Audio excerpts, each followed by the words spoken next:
আগামী মে মাস থেকে রাজধানীতে ২০ বছরের পুরাতন গণপরিবহন চলাচল করতে দেওয়া হবে না বলে জানিয়েছেন সড়ক পরিবহন ও সেতু মন্ত্রণালয়ের উপদেষ্টা মোহাম্মদ ফয়জুল কবির খান। সকালে বিদ্যুৎ ভবনে সড়ক ও পরিবহনের শৃঙ্খলা, ঢাকার যানজট এবং বায়ু দূষণ নিয়ে গণপরিবহন মালিক, আইন শৃঙ্খলা বাহিনী এবং সংশ্লিষ্টদের সাথে বৈঠক শেষে উপদেষ্টা আরও জানান, যানজট নিরসনে সড়কে গণপরিবহন থামানোর নির্ধারিত স্থান চিহ্নিত করতে ট্রাফিক পুলিশকে নির্দেশনা দেওয়া হয়েছে। গ্রিন ক্লাস্টার ভিত্তিতে গণপরিবহন চলাচল এবং চালকদের বিশেষ প্রশিক্ষণের ব্যবস্থা করা হচ্ছে।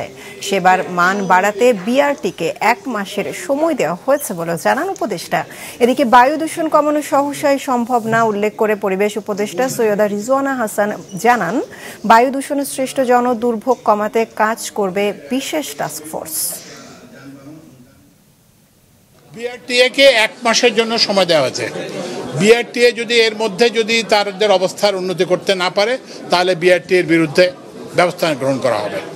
এবং বিআরটিকে যেটা পরামর্শ দেওয়া হয়েছে, তাদের এই যে ফিটনেস চেক করা এবং ড্রাইভিং করার জন্য এটা তাদের যে ব্যবস্থা, এটা অপর্যাপ্ত।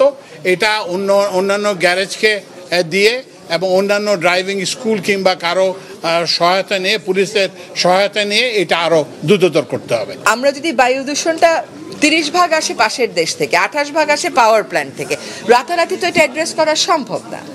একটা ম্যানেজমেন্ট প্ল্যান হয়েছে, তার অধীনে এটা অ্যাড্রেস করা হবে।